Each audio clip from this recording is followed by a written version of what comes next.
Carroll's Cadence is back once again from Salt Lake City, Utah. And oh, baby, football was played on Thursday night. That's right. The college football season is back. And I can't be more excited to have it on my television for the foreseeable future. And I'll tell you what, I can't wait to talk about it with each and every one of y'all on Mondays, Wednesdays, and Fridays throughout the year. And while I may be excited about the return of college football, there's a large collection of Florida fans who kind of wish Thursday's game was not played. The Florida Gators were significantly outdone by Utah in week one, resulting in a 24-11 loss to begin Billy Napier and Co.'s second season at the helm. I'm joined once again by AllGators.com publisher Zach Goodall to recap the contest. Before we get into that, make sure to like and subscribe. If you haven't already, I'll give you a few to go ahead and do so. So just go ahead and do that right now. All right, great. Thank you. What was not great was Florida's performance on night one of the 2023 football season. Some may say it was bad. Others may say it was awful. They would all be correct. It was a struggle. It was sloppy, undisciplined, discombobulated, simply poor football. It was poor football. And it's not necessarily time to write Florida football off this season, but man, there's a lot of room for concern, a lot of it. And Zach had a field eye view. He was down on the field doing photo. And just from what you saw, what do you think, can you take away from this game, positive or negative? Yeah, I mean, let me just start off by saying that because I was on field level, I also don't get the bird's eye view. I don't get to see all of the mistakes necessarily. It's tough to keep up, but I've gotten into my rewatch this morning and, man, I felt this way last night, but they kind of proved a lot of offseason projections correct. At least that leaned negative. I didn't see improvement. I mean, like you can bring up some small areas of improvement, but generally speaking, I saw a lot of the same 2022 mistakes. Special teams, obviously taking home that number one prize there. It didn't look any better except for the coverage units. In fact, it probably looked a lot worse. I do think the defense looked a bit better, but it still took time for them to get into it, especially in the first half. I saw Patrick Toney's defense in a sense, because there were struggles to line up, to get set. And you saw that affect the play because Utah took advantage of that on multiple occasions and tried to some more. They got called for a false start on a play where Florida's entire defense was just looking over to the sideline. I mean, my first thought is, okay, this is the Florida LSU game from last year. The offense, not to really toot my own horn here, but it's exactly what I thought it was going to be. It's how I've described it. You saw the defense stacking 7, even 8 defenders in the box. And what was the result? 13 net rushing yards on 21 attempts. They dared Graham Mertz to throw it. And granted, he was effective in that sense, but he was playing from behind the entire time. These numbers are inflated. He threw 12 screen passes, and some of them weren't successful. Some of them obviously were. We saw play calling also reminiscent of what at least I projected of Graham Mertz. They took a couple of shots, but like his average deep ball completion, 3 of 7, was like 27 yards. Some of them were under 20 yards and the receiver took it the rest of the way. This is not a deep threat offense. They still had to take the dink and dunks. 3rd and 12, running a 3-yard crosser is the primary read. It's exactly what I thought this was going to look like, except even the offensive line was honestly worse than it could have been projected. I thought it was going to regress, but it looked even worse.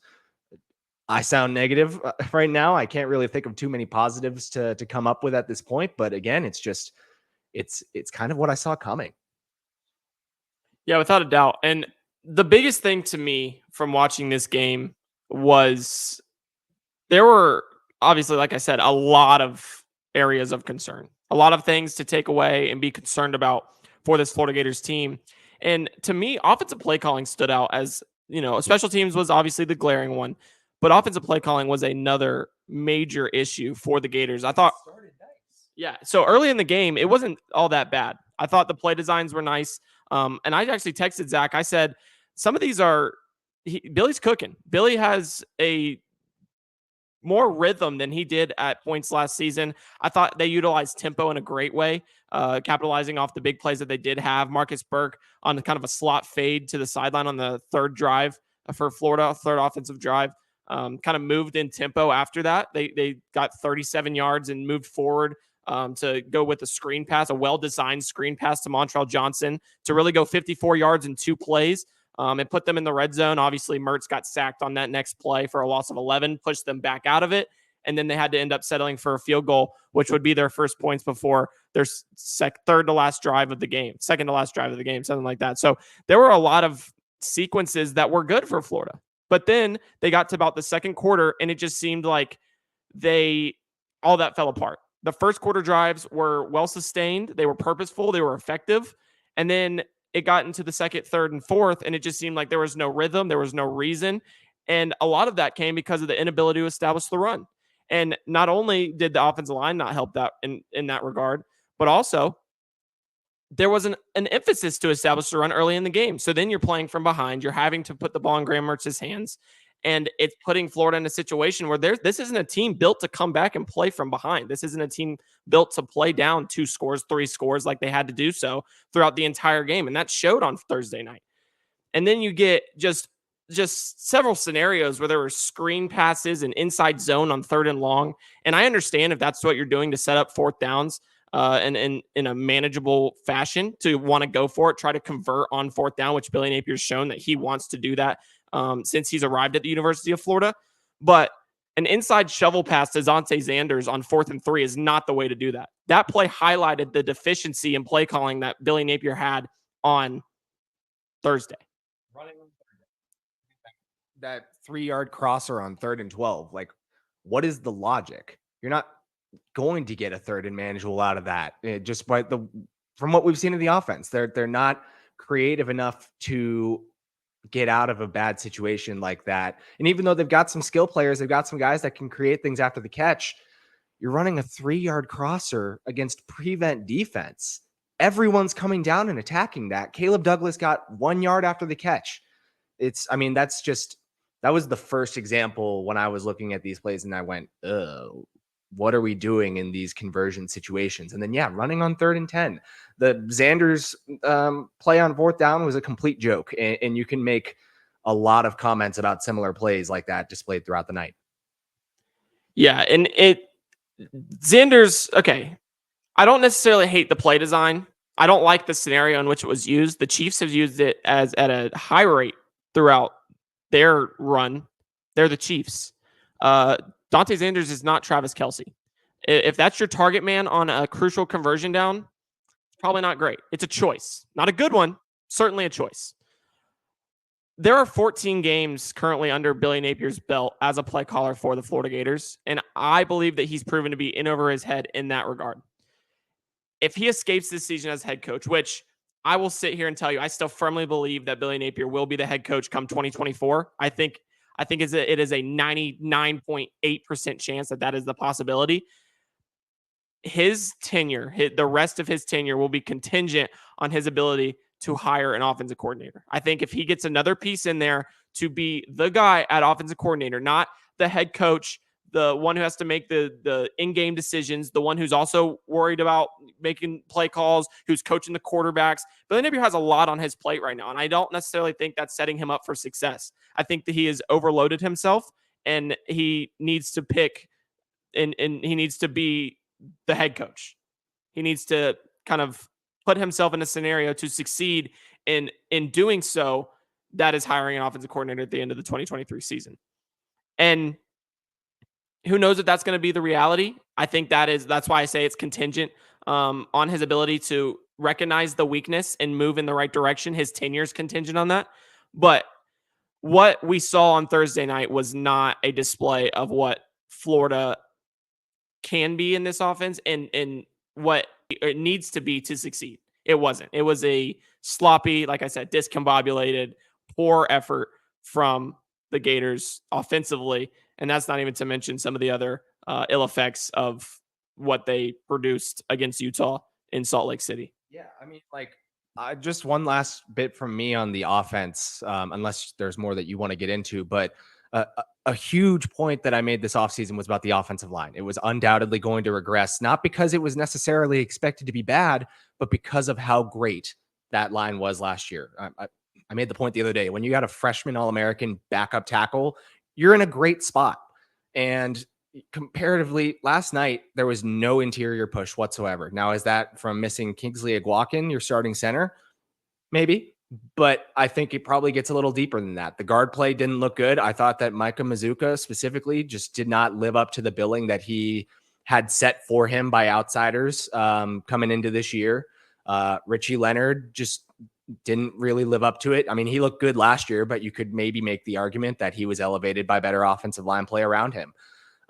Jake Slaughter, I didn't actually think was as bad as he got flack for. I think that all things considered in a hostile environment, he did okay, but he didn't help generate push. Offensive line could not help the run game, and we saw the effect of that. Comparatively, you look outside, that's where they lost in pass protection all night. Even Austin Barber, a player I'm very high on, as I was just saying, he was getting beaten pass pro. Not as obviously as Damian George. He was a liability, to be frank, on the field. Almost every other play, he was getting beat, missing an assignment, bad penalties, and with false starts in horrendous situations. Yeah, it just you can't win games with this offense if that's going to be your offensive line play. It was just you can't have it. Yeah, and that's another thing that really was a glaring issue for Florida just last night. I think the biggest thing with them, they had 9 penalties for 46 yards, but a lot of those penalties were at crucial points of the game. You had a false start, an illegal procedure, and a delay of game, all within the red zone when Florida had chances to strike on 3 separate possessions. The Gators got into the red zone 3 times through the first 3 quarters, and they scored 3 points. They were being put behind the sticks at crucial points in the game because of just penalties. Inexcusable penalties, really. Procedural miscues. And while they failed to capitalize, Utah did so at every turn. You could see the difference between a team heading into year 2 under a coach that is still unproven versus a 19th year program that Kyle Whittingham, as long as he wants to coach at the University of Utah, he will be the head coach of the University of Utah. They are not getting rid of Kyle Whittingham until he decided to hang him up. Well, can I make a really simple point? Billy Napier talked all offseason about the fundamentals, about the procedural stuff, and how it has gotten better. He was suggesting that quite a bit, that was their focus. You look at these two teams, Florida obviously did not get better in that department. And then you compare it to Utah, it's year 19. They have every in and out down. I'm talking the freshmen, they come in and they get the in and outs down for Utah. The system's in place. It works. I guess when you're looking at previewing this game in hindsight, that's something that maybe I didn't even factor in enough. Like, yeah, this team's been there, done that, and we're banking on the head coach telling us that the losing team from last year has gotten better in every fundamental category. Sure, but just I'm talking season long. Like, it's just the fundamentals were obviously poor last year. Billy Napier says that. He, not with that word exactly, but he points to it as that was their off-season focus, as well as team bonding. And it wasn't there. And Utah had it. That wins you games. Yeah. And it's procedural miscues, like I said. It's also just missed red zone opportunities. 4 trips into the red zone, 11 points. Like I said, 3 of which came through the first 3 quarters, 3 points. Just the inability to execute when it mattered inside the 20s. That's when it counts. Being able to make it happen inside the 20s rather than when it's, you're working in between the 20s is huge. Because you can move the ball all day. If you don't score points, it doesn't matter. This 450 yards, obviously they didn't have that, but just an exaggerate 450 yards in a game, 600 yards in a game, don't matter if you score 21 points. That is the name of the game. You put points on the scoreboard, no matter which way they come. Utah was able to do it. Florida was not. And then late in the game, Florida kind of came alive. They started playing well offensively. They started ticking again as they were early in the game, and they were moving the football. They had a 13-play, 98-yard drive to end the third and work into the fourth, but it came at the expense of 6 minutes and 54 seconds, down 3 scores, and it wasn't even the worst one. They had a 10-play, 33-yard drive that elapsed 4 minutes and 20 seconds, getting the ball back with 5 minutes and 40 seconds left in the game, down 2 scores at this point. And in that situation, you can't afford a drive like that. It takes 10 plays to go 33 yards, nearly 4.5 minutes. That's poor situational football. That's poor clock management. And that lack of urgency late in the game hurt Florida even more, because we've seen a 13-point game with about 7 minutes left in the contest. That's not out of the realm of possibility. Florida did it against Tennessee in 2015. They were able to come back and beat Tennessee in that season, down 13 in a similar scenario. Obviously, it was at home, not on the road, but it was a scenario where they put themselves in a position to kind of make a late game surge. And if that would have been the case, there would have been a lot, still glaring issues, but a lot of it would have just wiped away. But it wasn't the case because they took forever to move the football. And with taking forever to move the football, they didn't put themselves in a position to even have the possibility of trying to trim that lead and make a late game push to victory. There wasn't a likelihood that it was going to happen, but it wasn't zero. The percentage wasn't zero, especially after they went down and scored on that 98-yard drive. That instills confidence in the team. Okay, we can move the football. It does. And no matter which way you shake it, that a 98-yard drive, no matter if they're playing in prevent, no matter how it shakes, they're not letting them move down the field. Utah wasn't letting Florida move down the field at that rate to go and score a touchdown. Congrats to Florida. You finally scored. Like, it's also well beyond the point when you should have pulled off that drive. Brandon and I got into it a little bit last night. I think we're overrating Graham Mertz's performance. I do disagree. Utah did go to prevent defense. Were they just saying, yeah, like, we're going to let Florida score? No. But it took long enough for Florida to finally actually get into a rhythm where they could pose the scoring threat. And yeah, it was essentially garbage time in the second quarter for this offense. And Graham Mertz threw 12 screens again. Like, he had 330 yards, career high. Billy Napier propped that up. Duh. Like, you're throwing 44 times, also a career high. You're playing from behind literally from the get-go. Yeah, you better throw for 300 yards. Like, I'm still not overly impressed by that. Did he do what he needed to do maybe within that situation? Well, no, because they obviously weren't able to go down and get back into the game. But, like, sure, I guess he was effective in what he was being asked to do. But if we're asking him to do that, Florida's lost. Again, you made the point earlier. This is not their approach to winning games is sustaining drives and controlling the clock. You can't do that when you're losing by multiple scores and you're fighting from the very beginning to get back into a game. So maybe I'm a hater. I've been called it before, but I can't come away from that praising Graham Mertz all too much, because I think it was pretty circumstantial. He was elevated because of his need to throw the ball. I think that there is a misconception that because he threw 12 screen passes that it's not indicative of how they're going to play this season, because we've talked all offseason about how they're going to target short and intermediate all year long. He's going to throw those passes all season long. He's going to target the outside. He's going to target the over the middle. He's not going to take the deep shots. So they're having to pass the ball more, but it's not like they're doing uncharacteristic things all game long. He's making the plays that they're going to ask him to make throughout the season. Sure, the rushing game wasn't working. They had to go to him more often. But when you complete 70% of your passes, when you throw for 333 yards, it is still it's not necessarily saying that he is proven to be that much better than he was when we kind of projected him this season, but you can't knock him for that game. He did what he had to do in these moments to at least put Florida in position to score. Obviously, they didn't do that. He has to be better to be able to put them, to elevate them to kind of finish drives. And that goes back to missed opportunities in the red zone, having things outside of his control that kind of push them back.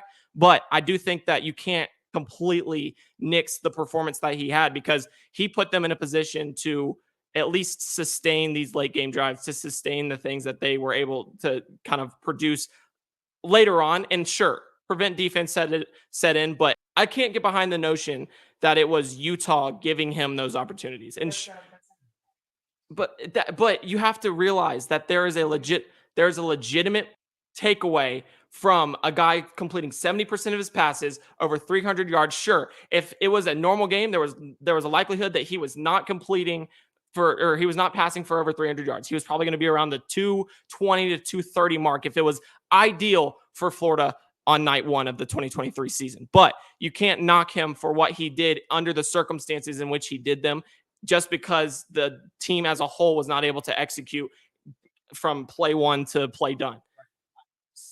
I'm knocking him. I'm just not buying the hype. I think that a lot of people are saying that he wasn't the issue, but like, Wasn't a top 5 issue. sure, well, It sure, wasn't a top sure. 5 issue. I'm not saying that he was a top 5 issue, but there is an issue in and of itself that he limits the offense. And yeah, so maybe we should have put more stock into that. We saw exactly what I said before going into this. First and second down, what was Utah doing?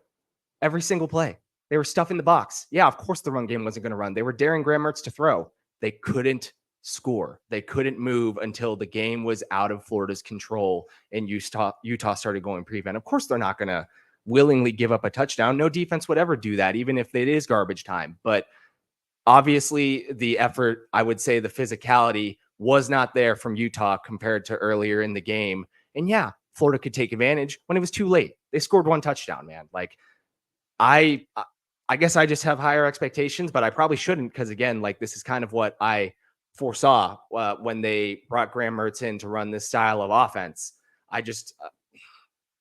I would like to see more, I guess, before I go and say that, yeah, I guess Graham really isn't an issue for this team. I think that we can't judge that off of a game where they scored one touchdown and it was well beyond when it mattered. I just think that in the grand scheme of things, he was a bright spot because he came in and it was like, oh, he's going to lose Florida games. He did not lose Florida that game. There were concerns outside.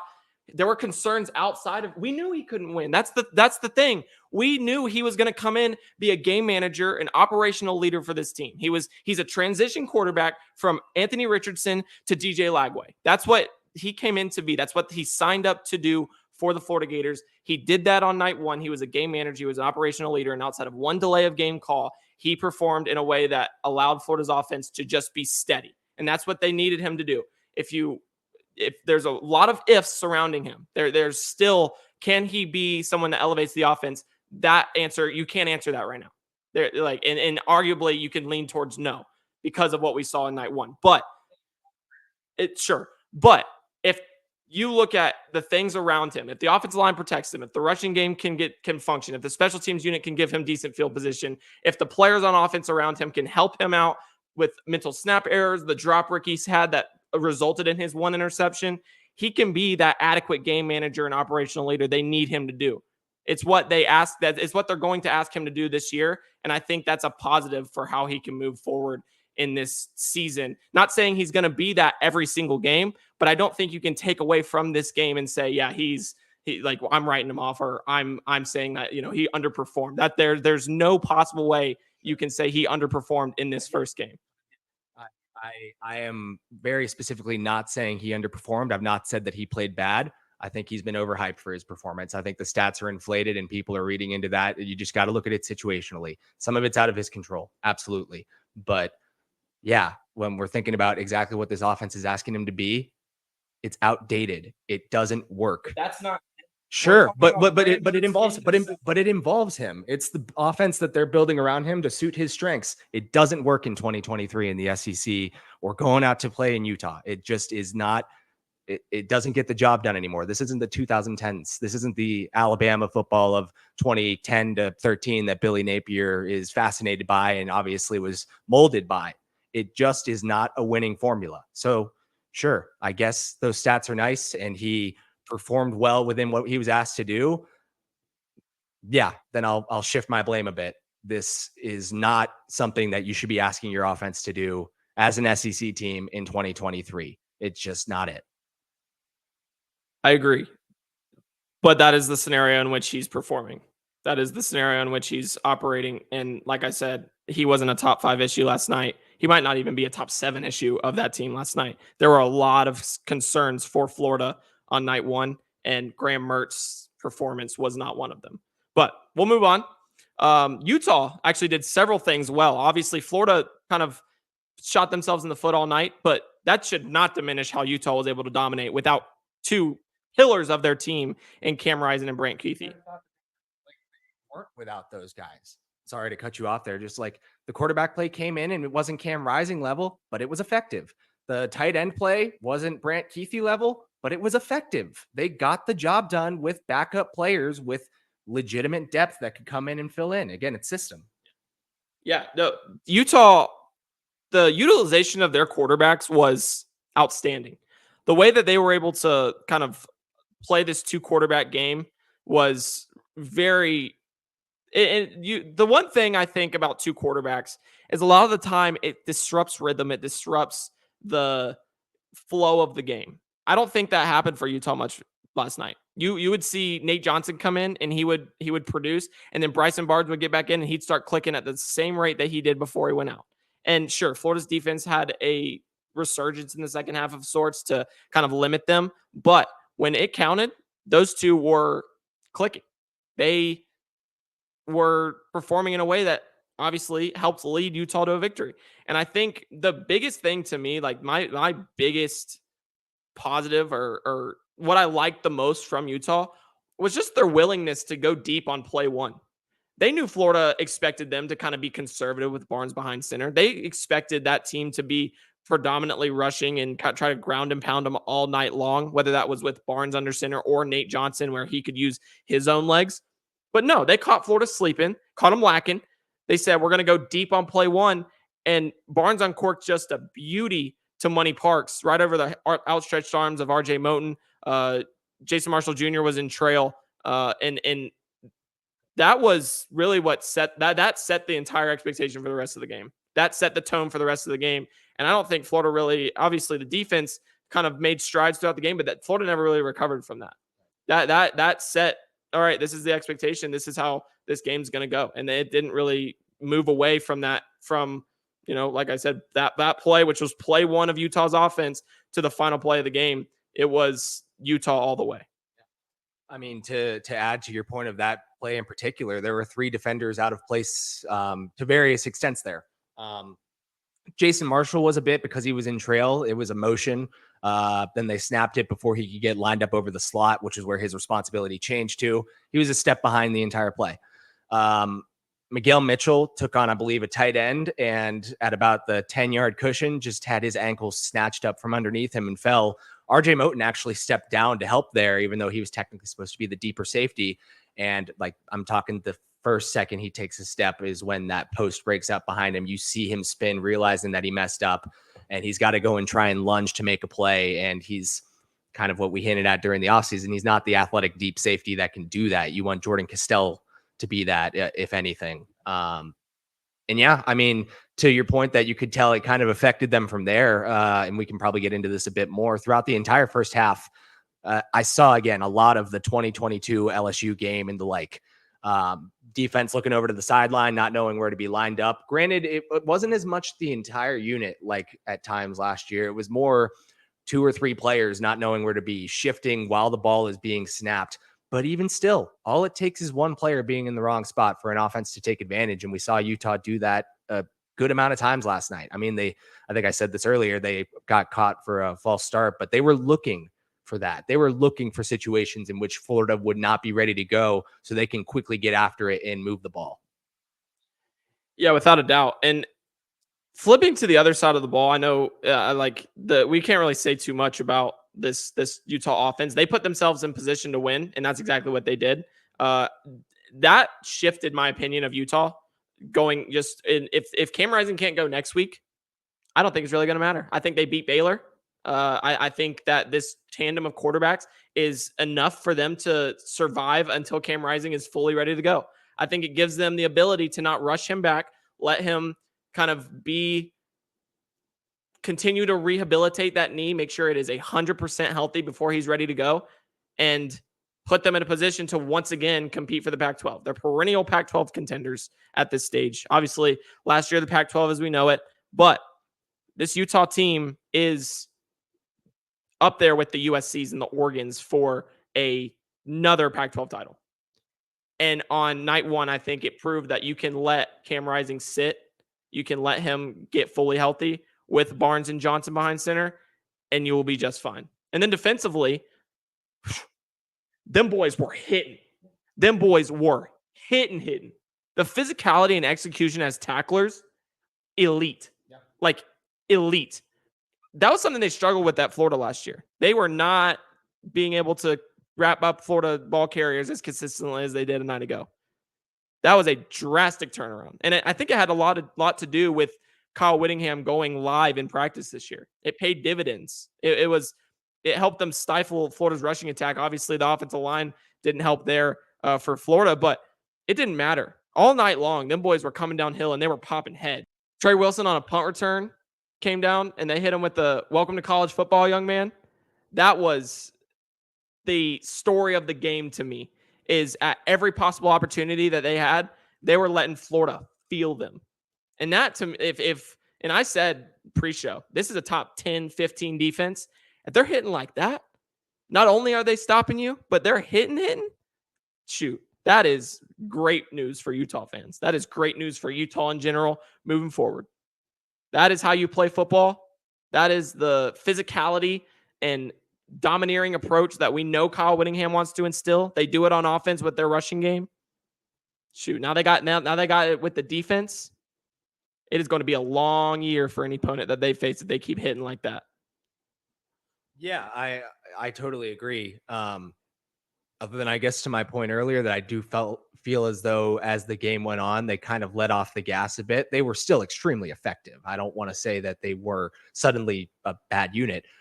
They gave up one score, but they did take their foot off the gas a bit because they came out immediately. How many near fights did we see? And it was because Utah had gotten into Florida players' heads. They were physical and they were getting after it, and they let Florida know that, you're going to have to out physical us and to stand a chance here. And I don't think Florida was able to do that. They weren't able to match that early on, and we saw it just kind of wear them down as the game went on. I think it fizzled out in volume in terms of like just how aggressive they were, but you could still see it. You could still, like, they were popping pads. They were popping pads out there from the first snap to the last. And that was a noticeable change. And I think that sticks with Utah throughout the rest of the season. That is something that they're already doing in week 1. Shoot, they're going to be doing it in week 14. So there is a lot to say about this Utah team that I have gained a significant amount of confidence that they're going to. If obviously I've watched Utah play now and I've watched USC play now. I haven't seen Oregon play yet. I think Oregon is another contender there. There's a very good chance Utah's Pac-12 champion this year. Again, there's a very good chance because, sure, USC is great offensively, but Utah's got it both sides. Utah can make it shake on both sides of the football. And they did that on night 1. And just kind of wrapping up here, moving into one more thing that, we kind of talked about in earlier, but Florida's defense found a rhythm late, and I thought that they looked significantly better. Obviously, there were issues getting calls in throughout the game, and it was really, and Zach and I were talking about it a little bit earlier. It was kind of magnified because it was normally like, instead of the entire team, like at points last year, it felt like there was 1 or 2 players not really on the same page. And I think that was just a testament to Austin Armstrong being in his first game. But in the second half, it kind of looked as if they started to execute. They started to get those plays in faster, and they started to just perform in a way that gave them a chance to perform in kind of, I don't want to say make a late game surge, but the late game surge that they did make, the defense aided that significantly. They got off the field on third downs more consistently. They stifled the run better than they did at points last season. It was an improved unit from a year ago beyond the second quarter. Beyond that, and that's all you can take away things from that. Shamar James said last night, they just started to execute. They started to it came down to that, and they started to understand that this is what they had to do to succeed, and they were able to do it at a high clip. So if that maintains for Florida, that's a positive, leaving Utah where there are not many positives to take away. You look at that second half defense and you say Florida can move into this situation where they're putting their offense in positions to succeed because they're getting off the field on third downs. They're stifling opposing offenses kind of forcing 3 and outs more consistently than really they have since the 2019 season. I said in our prediction show, I think this defense can be closer to the 2019 version of Florida versus the last 3 years. I'm not ready to say that they are even close to the 2019 version because of how the first half went. But I do think that second half in itself was the best product defensively we've seen from Florida in quite some time.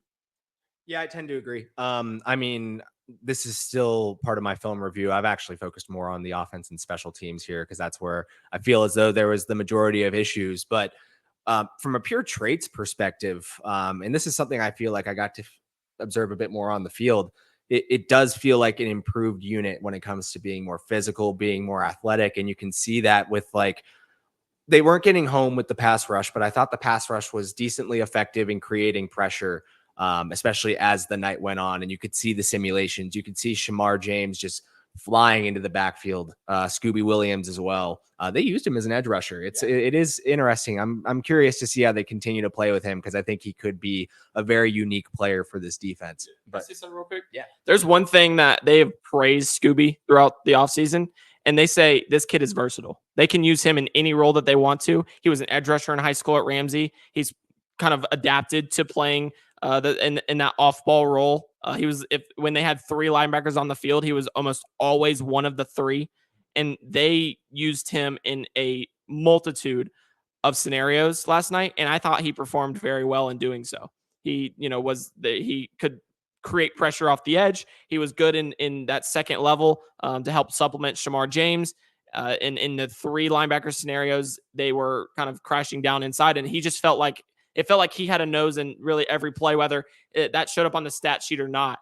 I thought that Scooby was a good complement to what Shamar James and Taraja Mitchell and Derek Wingo were able to do as really the three guys that were expected to be Florida's linebackers this year. Scooby has lived up to the billing that I gave a few weeks ago, or really just a week ago, of saying he's going to play and he's going to play often. I also want to shout out three, I guess I don't want to call them unheralded, but maybe a little lesser known defenders comparatively, because you look at the starters of Cam Jackson, Caleb Banks, Chris McClellan, two freshmen, Kelby Collins and TJ Searcy, looked the part. Kelby in particular looked extremely physical when he was bull rushing. TJ Searcy should probably be on the field for most first and second downs at this point. You wouldn't guess that is a guy in his first career game as a true freshman playing the run. He was sound. His technique was good. And to the point I made earlier, really athletic and physical player, big bodied, looks the part as a legit edge rusher.